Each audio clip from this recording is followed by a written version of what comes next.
അൽഹംദുലില്ലാഹ്, ഞങ്ങൾ സുമയ്യ ബി റളിയല്ലാഹു അൻഹയുടെ ഖബറിൻ്റെ ചാരത്താണ്. നിങ്ങൾക്ക് കാണാൻ കഴിയും പിന്നിലെ ചെറിയ കെട്ടിപ്പൊക്കിയൊരു മഖ്ബറ. ആ ഖബർ നല്ല രൂപത്തിലുണ്ടായിരുന്നു. അതിന് ശേഷം അതിനെ പൊളിക്കപ്പെടുമ്പോൾ രക്തം കണ്ടു. അതുകൊണ്ട് അവിടെ നിർത്തിവെച്ചു ആ പൊളിക്കൽ എന്ന് ചരിത്രങ്ങൾ പറയുന്നുണ്ട്. ഒരുപാട് മഖ്ബറുകൾ ഇവിടെ ഉണ്ട്. ഇത്രയും വികസനം ചുറ്റുഭാഗത്ത് വന്നിട്ട് പോലും ഇവിടെ ഒരു കുഴപ്പമില്ല. ഇവിടെ അതുപോലെ ഒന്നും ചെയ്യാതെ, വികസനത്തിൻ്റെ പേരിൽ ഒന്നും നശിപ്പിക്കാതെ, അതുപോലെ പഴയ കാലത്ത് എന്താണോ അതുപോലെ അവരിപ്പോഴും ഇവിടെ ഒന്നും ചെയ്യാതെ അവിടെ തന്നെ നിർത്തിയിട്ടുണ്ട്. ഇൻഷാ അല്ലാഹ് ഇവിടെ വരുന്ന ആളുകൾക്ക് മസ്ജിദുൽ ഹറാമിൻ്റെ തൊട്ടടുത്താണ്, പലർക്കും അറിയില്ല. ഇൻഷാ അല്ലാഹ് ഇവിടെ വരുന്ന ആളുകളൊക്കെ ഇവിടെ വന്നിട്ടൊരു ഫാത്തിഹയും അതുപോലെ തന്നെ സൂറത്തും ഓതണം. അള്ളാഹു തൗഫീഖ് നൽകട്ടെ ഇൻഷാ അല്ലാഹ്. മഹദിയായ സുമയ്യ ബി റളിയല്ലാഹു അൻഹയുടെ മഖ്ബറയാണ് ഈ കാണുന്നത്. ചരിത്രങ്ങളിൽ മുൻഗാമികളായ ആളുകളൊക്കെ ഒരു വിവരം പറഞ്ഞു പോരുന്നുണ്ട്.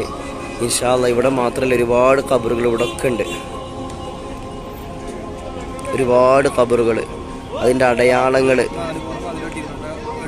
4 പുറം മതിൽ കെട്ടിയിട്ടുണ്ട്. ഇത്രയും വികസനം ഇവിടെ വന്നിട്ട് പോലും, തൊട്ടപ്പുറത്ത് മസ്ജിദുൽ ഹറം, ഇവിടുത്തെ പള്ളി കാണാം, മലിക് ഫഹദ് ഗേറ്റ് ഇപ്പുറത്തുണ്ട്.